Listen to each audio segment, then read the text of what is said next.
बोले हमें दो पिताजी हैं और दो हमें माता जी हैं। अब आइडिया लगा लो, जिसके दो पिता हो दो माता, उसका कुल खानदान कितना अच्छा होगा। रुक्मिणी जी बोली क्या सच में तुम्हारे दो पिताजी हैं? बोले हाँ दो माता जी हैं। नाम क्या है? बोले बड़े पिताजी को नाम है वसुदेव जी जो मथुरा में रहे, और छोटे पिताजी को नाम है नंद बाबा जो गोकुल में रहे। बड़ी मैयों का नाम है देवकी और छोटी मैयों को नाम है यशोदा। अब समझ लो जिसके दो पिता हो माता, कुल खानदान कैसा होगा। तो भगवती रुक्मिणी बोली क्या कुल खानदान में तो गड़बड़ है। समझ में आ गई तो फिर शादी क्यों करी। और तीसरी बात है कि बर सुंदर होना चाहिए, तो बर तो हम तुम्हारे सामने ही बैठे हैं। तुम कितनी गोरी भूरी सुगर सलोनी हो और हम तो काले कलूटे हैं जो सामने ही बैठे हैं। एक बात बताएं, भगवान श्यामले सलोने हैं। जब भगवान छोटे से थे तो मैया यशोदा भगवान को कह रही है ए कन्हैया तू चोरी करना छोड़ दे। जैसे ही चोरी करने की बात कही तो भगवान बोले मैया तू क्या देगी मुझे? तो मैया ने हंस करके कह दिया कि मैं तेरा विवाह कराऊंगी। विवाह कभी कभी ऐसा होता है हम बालकों से विनोद करते हैं कि नहीं, तेरा विवाह करा दें। तो जैसे ही विवाह का नाम लियो तो कन्हैया पैर पसार के रोने लगे, आंखें मिलने लगे, और कन्हैया मैया आते बोले मैया अब ही करा दे विवाह, जल्दी करा दे और तुरंत करा दे। अब मैया हंस रही है, भगवान समझ रहे हैं कि विवाह कोई खिलौना है, छोटे से बालक है। कन्हैया कह रहे मेरा विवाह करा दे। तो मैया बोली बता तो को दुल्हन कैसे चाहिए, पहले ही बता। भगवान बता रहे हैं दुल्हन कैसी चाहिए। मैया कर दे मेरो ब्याह, मंगाए दे दुल्हन छोरी। मैया कर दे मेरो ब्याह, मंगाए दे दुल्हन गोरी सी। दुल्हन छोटी सी मंगाए दुल्हन छोटी सी। दुल्हन गोरी सी मंगाए दे दुल्हन गोरी सी। मैया कर दे मेरो ब्याह, मंगाए दे दुल्हन गोरी सी। जय हो ताली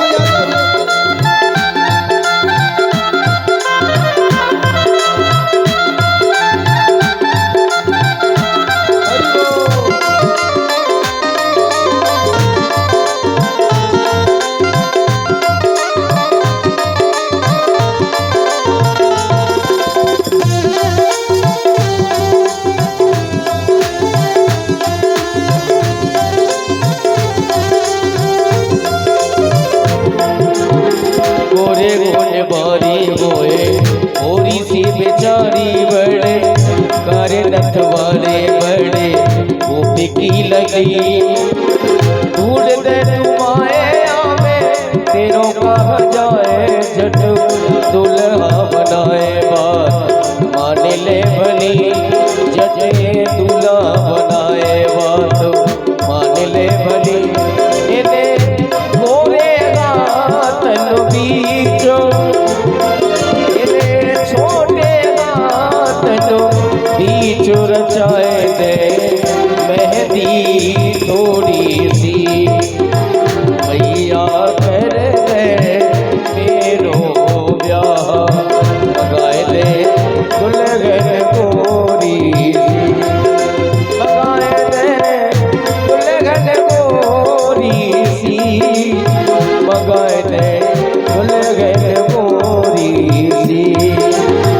मैया करो दे मेरो ब्याह, लगाए दे दुल्हन गोरी सी।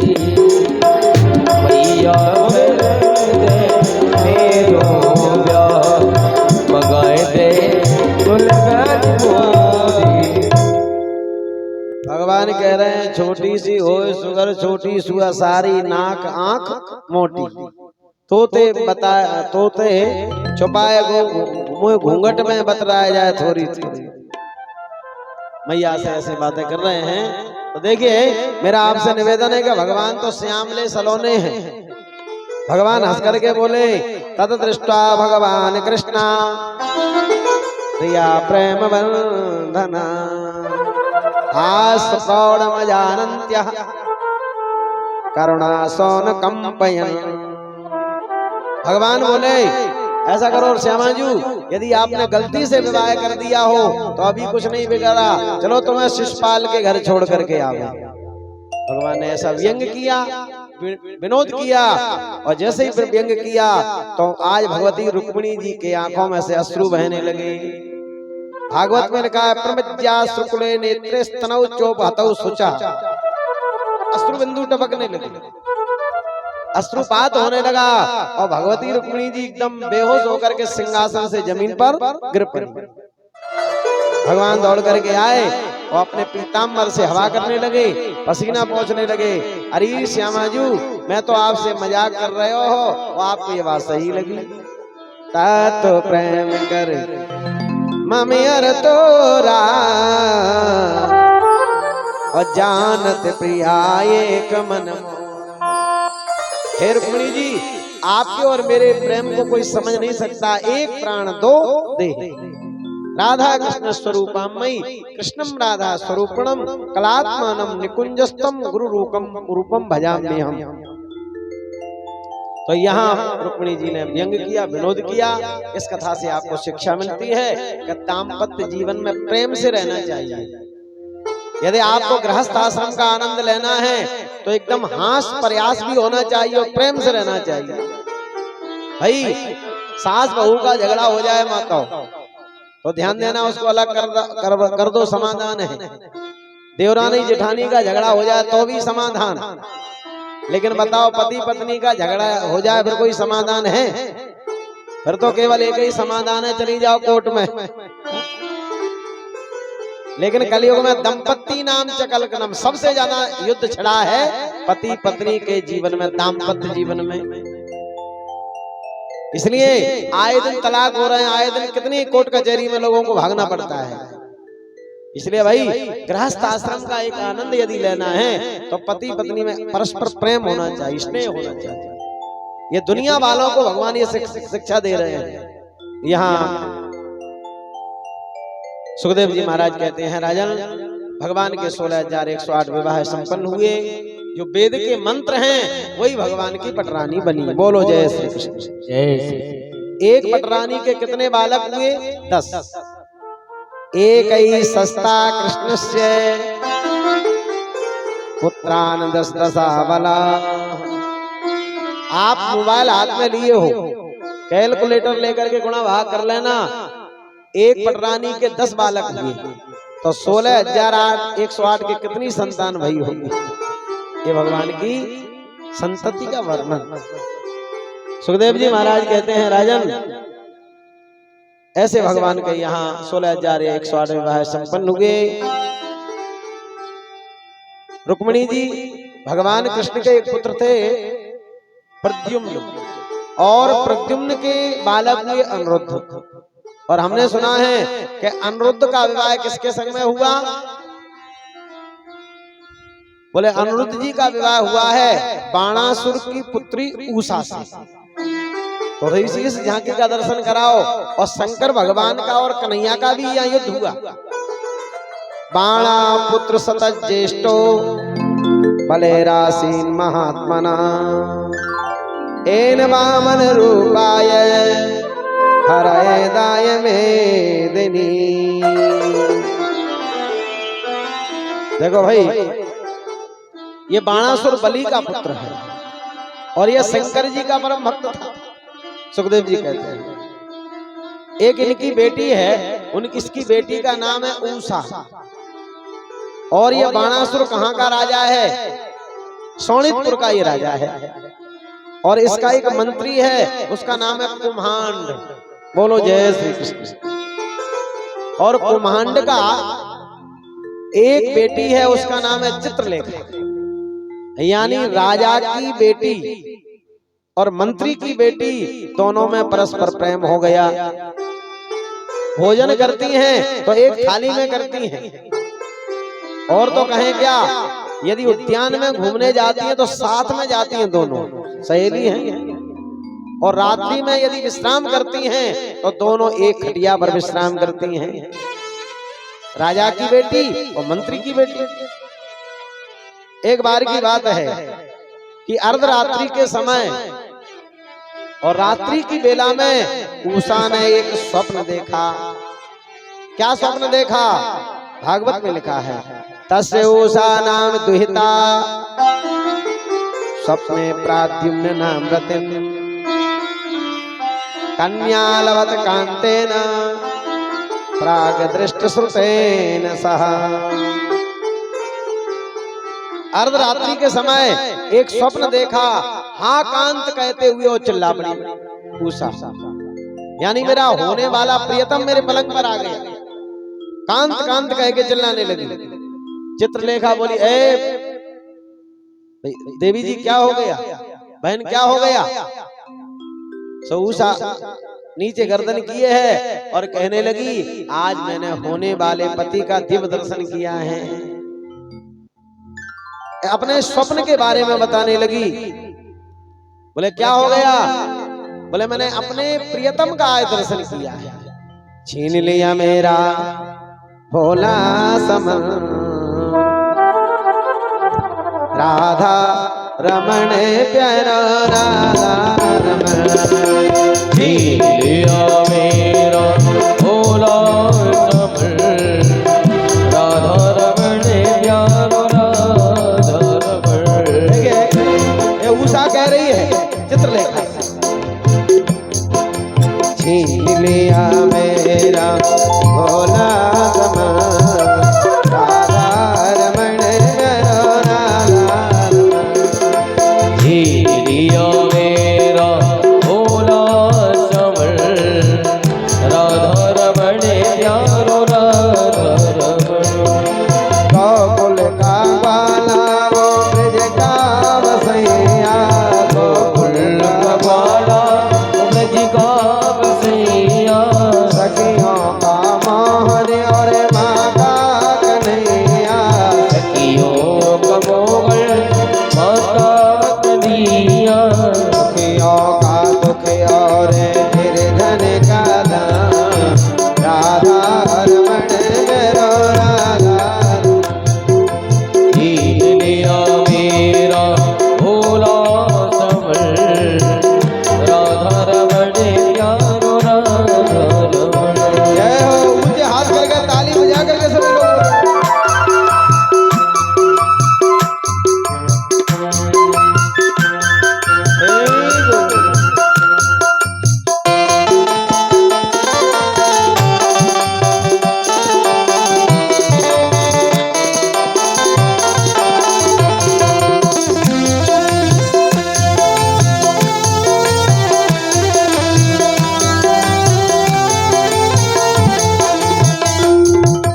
वही श्याम यमुना में करता किलोले, वही श्याम यमुना में हरिता किलोले, लहरों में उछले और करते किलोले, लहरों में उछले और करती किलोले। तिरछी नजर और तिरछी चलन, राधा रमण मेरो राधा रमण। छीन लिया मेरा भोला समन राधा रमण प्यारो राधा रमण। राधा रमण मेरो राधा रमण। राधा रमण प्यारो राधा रमण। राधा रमण प्यारो राधा रमण। बोलो गोविंद भगवान की। चित्रलेखा बोली, बहन मैंने होने वाले प्रियतम का दर्शन किया है। अब ध्यान से सुनना, चित्रलेखा चित्र बनाने में बड़ी कुशल थी। वह कहने लगी, बहन घबराने की कछु बात ना है, मैं चित्र बना रही हूँ, तू अपने चित्त चोर को पहचान ले। चित्रलेखा ने चित्र बनाए। सबसे पहले यक्षों का चित्र बनाया, दानवों का, देवताओं का, देवताओं में गोविंद का चित्र बनाया। चित्रलेखा ने जैसे ये बनाया, उषा बोली बहन इन्हीं जैसा स्वरूप है। और फिर प्रद्युम्न का चित्र बनाया, 50% इन्हीं जैसा स्वरूप है। और प्रद्युम्न के बाद जब अनिरुद्ध का चित्र बनाया तो चित्रलेखा वो उषा बोली बहन यही मेरा चित चोर है। चित्रलेखा बोली बहन ये तो भगवान द्वारकाधीश के नाती हैं। हाँ बहन, बोले इसी को मैंने दर्शन किया है आज यहाँ। सुखदेव जी बोले परीक्षित, चित्रलेखा आकाश मंडल से गई होती हुई, वो आकाश मंडल से होकर के गई और भगवान द्वारकाधीश के नाती अनिरुद्ध पलंग पर सो रहे हैं, तो पलंग के सहित उठा करके लाई और उषा को समर्पित कर दिया।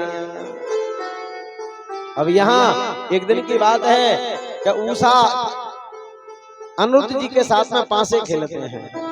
ये बात मालूम चल गया मंत्री को। मंत्री ने जाकर के बाणासुर के कान भर दिए, आपकी बेटी के महल में कोई पुरुष आकर के पासे खेलता है। और आप जानते हो दुनिया में कान भरने वाले तो बड़े विलक्षण होते हैं। बोलो जय श्री कृष्ण।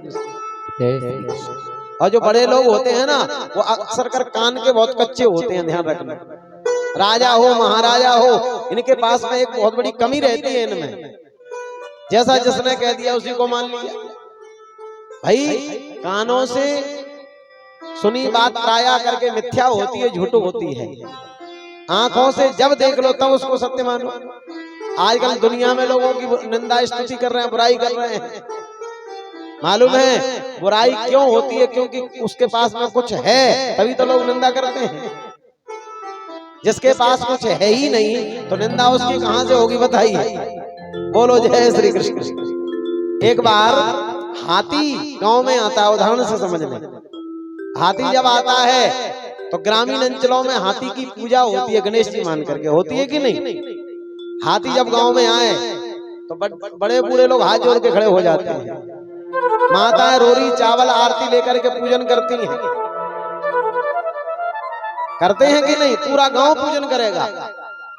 लेकिन जितने लोग हाथ जोड़ के आगे खड़े हैं समझ लो उनसे कई गुना हाथी के पीछे भौंकने वाले भी तैयार खड़े हैं। बोलो जय श्री कृष्ण। वो भौंकने वाले कौन है आप जानते हो? ग्राम सिंह कुत्ते भौंकते हैं कि नहीं? अच्छा ये बताओ हाथी ने कुत्तों का क्या बिगाड़ा सो भौंकते हैं? ना तो हाथी इनकी बिरादरी वाला है, हा? अरे भाई बिरादरी वाला होते तो भी मानते, ये भी बात नहीं है। और ना बल में बड़े हैं ना रूप में, हाथी बड़ा है कुत्ते छोटे हैं। कहीं से कोई भी क्षमता नहीं है लेकिन फिर क्यों भूखते हैं? किसी सज्जन ने कुत्तों से पूछा, बोले ये बताओ आपके लिए हाथी से क्या प्रॉब्लम है, क्यों भूखते हो? तुम उसकी बिरादरी वाले नहीं हो, आप उसके बराबरी के नहीं हो, ना बलवान हो ना कुछ भी, फिर क्यों भूखते हो? क्या बात है? सो कुत्ते कहने लगे, बोले हमें हाथी से कोई प्रॉब्लम नहीं है। फिर बोले हाथी से हमें कोई समस्या नहीं है, समस्या तो हमें उन लोगों से है जो हाथी के आगे हाथ जोड़ करके खड़े हैं, उनसे समस्या है। भाई हम जब घर में जाते हैं कुत्ते बोले तो डंडे से हमारी पिटाई होती है कि नहीं? और हाथी की सब लोग आरती उतार रहे हैं, पूजा कर रहे हैं। तो ऐसे दुनिया के लोग हैं, बोले हमें किसी से कोई परेशानी नहीं है लेकिन अगले व्यक्ति का सम्मान क्यों हो रहा है? यही तो दाय, यही तो चुभन है। मेरा आपसे निवेदन है, कान भरने वाले लोग बहुत अधिक होते हैं लेकिन बड़े लोगों की विशेषता है वो विचलित भी जल्दी हो जाते हैं। यहाँ सुखदेव जी महाराज कहते हैं मंत्र राजा के कान भर दिए। राजा जैसे ही आया और अनिरुद्ध जी महाराज को नांग फांस में बांध करके कारागृह में बंद कर दिया। बरसात के 4 महीने निकल गए। अब भगवान को कोई होश ही नहीं है कि मेरा नाती पोता कहाँ चले गए।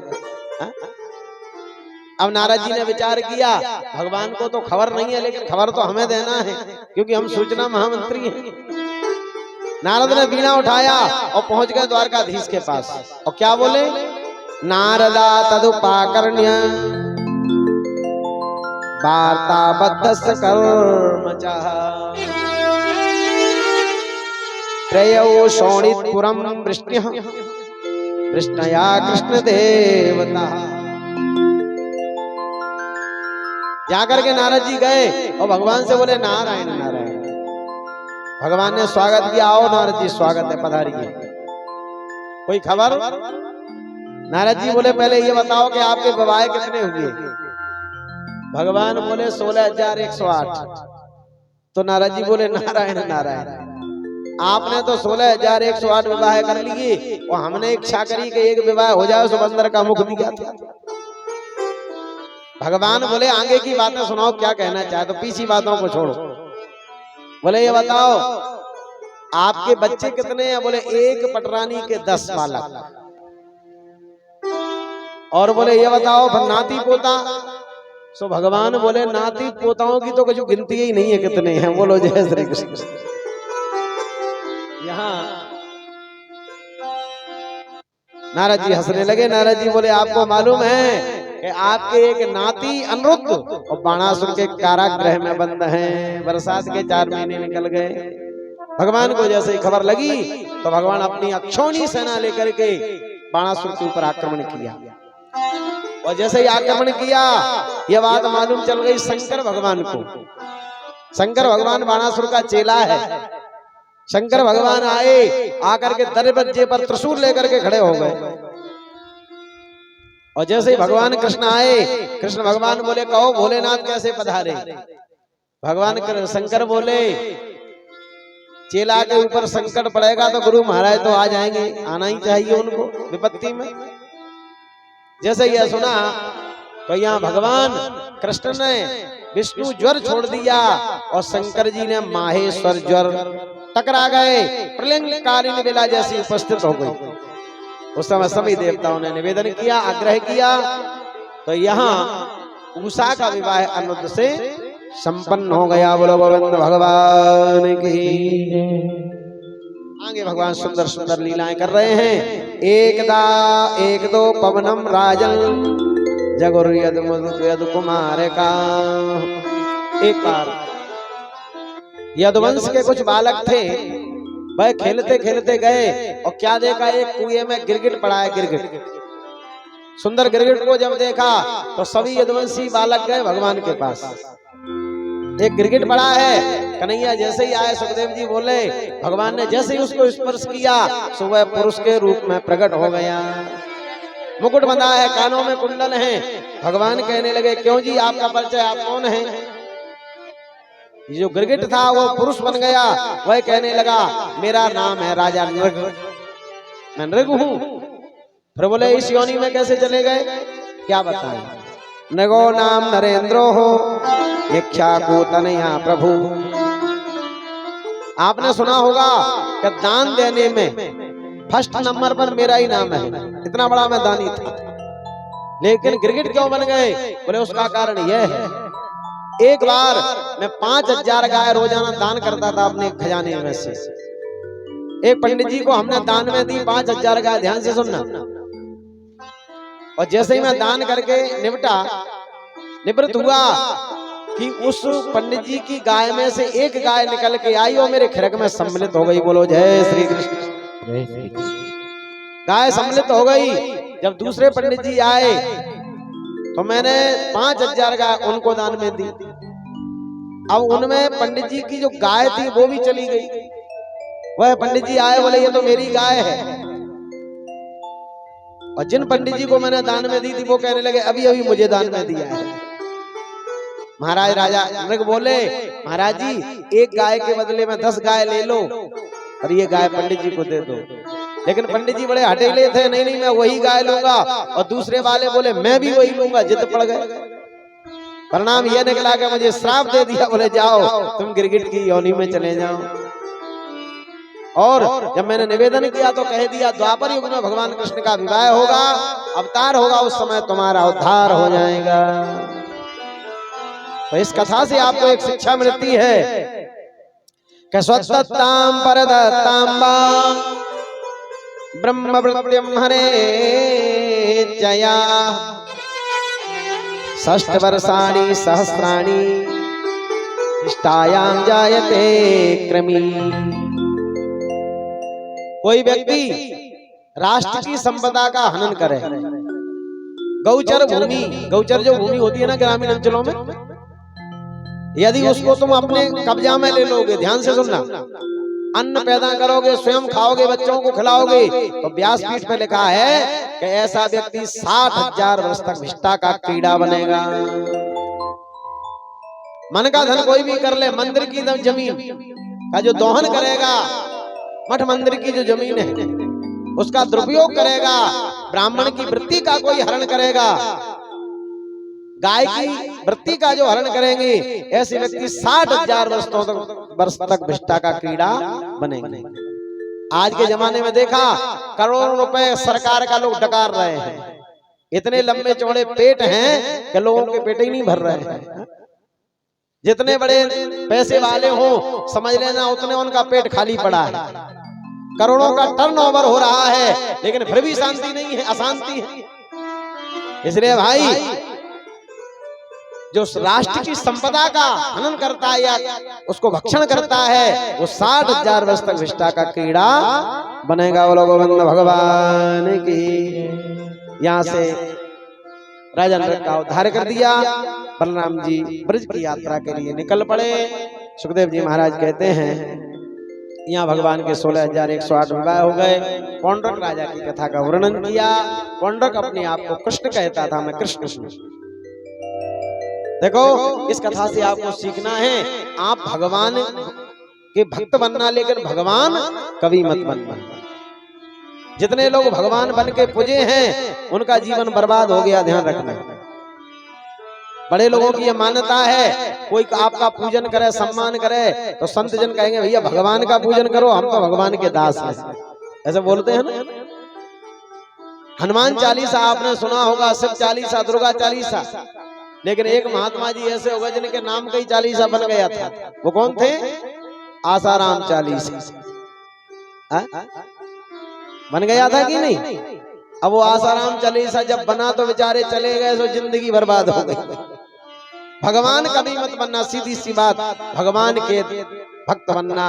और मैं तो ये कहूंगा कि भगवान के भक्तों के भक्त बन जाना, तो भी तुम्हारा कल्याण हो जाएगा। बोलो गोविंद भगवान की।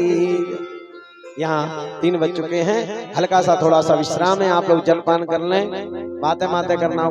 सुखदेव भगवान आदरणीय परीक्षित को भागवत सुना रहे हैं। शुकाचार्य जी महाराज से आदरणीय श्री परीक्षित जी ने प्रश्न किया, बोले हमने सुना है कि भगवान के एक लाडले भक्त हुए हैं, उनका नाम क्या था? सुदामा।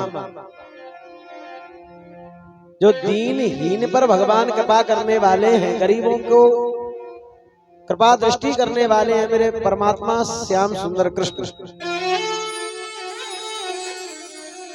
और ये सुदामा जी भगवान के मित्र थे।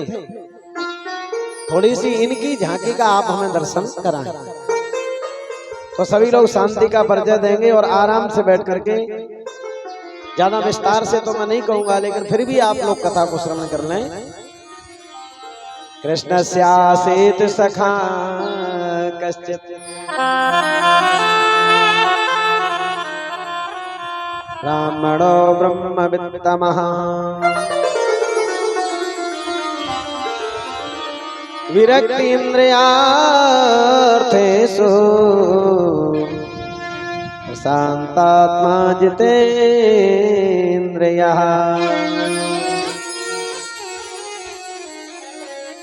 हमारे आपके मध्य में नवयुवक श्री विवेक कुमार शास्त्री जी भागवताचार्य और उनके भैया विनय कुमार द्विवेदी जी महाराज सरसों से पधारे हुए हैं और हमारे पूज्य श्री महाराज जी के कृपा पात्र हैं।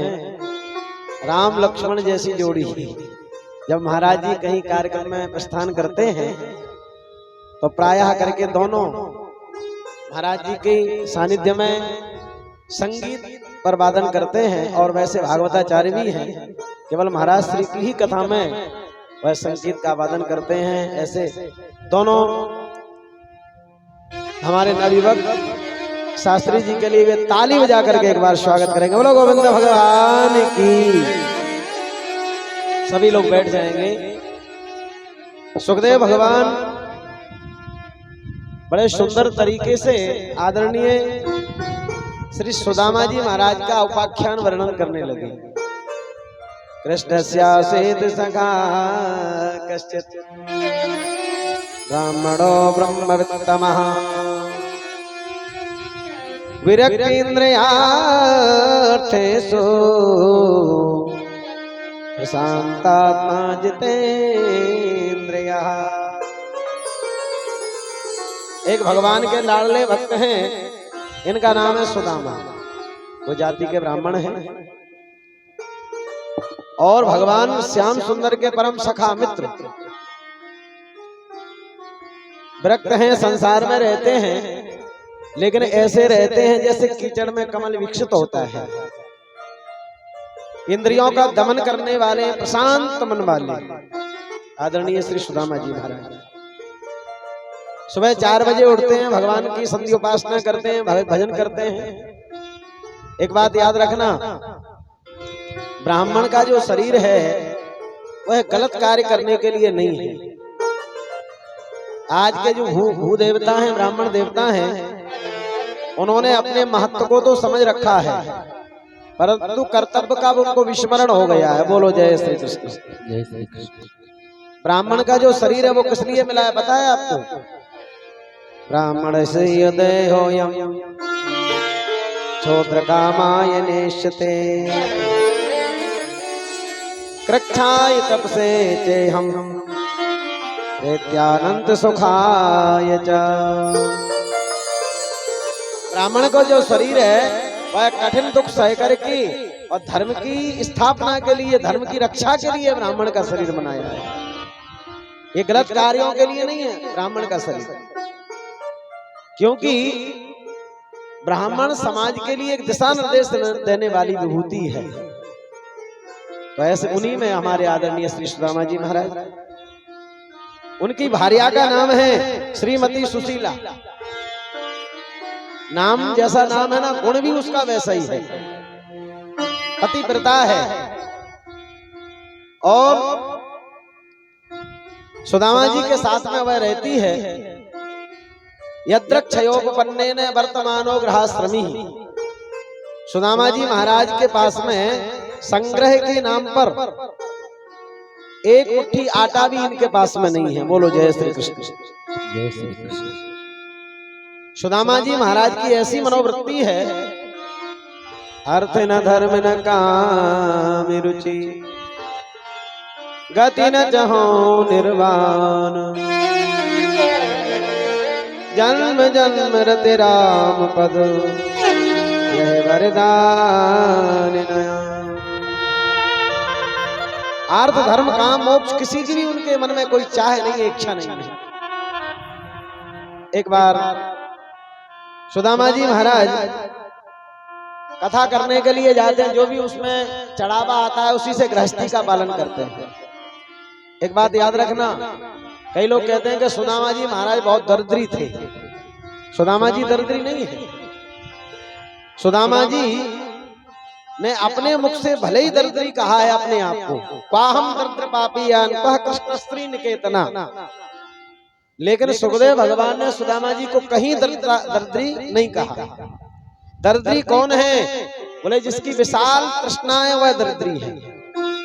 को वा दरिद्रो ही विशाल तृष्णा श्रीमान को यच्च समस्त दोषा को दीर्घ रोगो भवेव साधु किम औस्तम तस्य विचार। जिसके जीवन में संतोष है वह भले ही गरीब बना रहे लेकिन बहुत बड़ा धनी व्यक्ति है। बोलो जय श्री कृष्ण। जय श्री कृष्ण। सुदामा जी महाराज गृहस्थ आश्रम में रहते हैं, संग्रह नहीं है। निरमान मोहा जित्संग दोषा ऐसे हैं निराभिमानी श्री सुदामा जी महाराज। एक बार भगवान कृष्ण ने देखा कि बचपन का मेरा मित्र है, कई दिनों से भोजन नहीं किया है और आज भगवान को नींद नहीं आई। भगवान सुबह प्रातः कालीन बेला में वैकुंठ से आए। टूटी सी झोंपड़ी में सुदामा जी महाराज रहते थे। सुदामा जी भजन के लिए विराजमान है। यहाँ भगवान द्वारकाधीश एक साधु का वेश बना करके आए और आवाज लगाई, भगवत भिक्षाम देहि मे मां। हे माता मुझे भिक्षा दे दो, भिक्षा। लेकिन यहाँ 3 दिन से चूल्हा नहीं जला था। सुदामा जी पतिव्रता स्त्री है। आज सुशीला ने विचार किया, मैं इतनी अभागनी हूं कि मेरे घर में एक मुट्ठी आटा भी नहीं है ताकि इस महात्मा को देकर के इसका आदर कर लूं, सम्मान कर लूं। अंदर से आवाज लगाने लगी, महाराज जी मैं भिक्षा तो अवश्य ही प्रदान करती, परंतु मेरे घर में सूतक लग रहा है। महाराज संत के भेष में भगवान कृष्ण ही पधारे हैं उस समय परीक्षा लेने के लिए। यहाँ भगवान कहने लगे, संत महाराज कहने लगे, ये बताओ सूतक 1 दिन को होगा, 2 दिन को, 3 दिन का? जब सूतक समाप्त हो जाए तो हमें भिक्षा दे दीजिए। बोलो जय श्री कृष्ण। जय श्री कृष्ण। यहाँ सुशीला समझ गई, लगता है बड़ा हटीला महात्मा है। लेकिन सुशीला ने ये कह दिया, बोले 1-2 दिन का सूतक नहीं है, मेरे घर में तो जन्म जन्म का सूतक है। बोलो गोविंद भगवान की जय। आज भगवान समझ गए। भगवान ने कह दिया, देखो सुशीला में वर्तमान भूत भविष्य तीनों कालों की बात को समझने वाला महात्मा हूँ, त्रिकालदर्शी महात्मा हूं।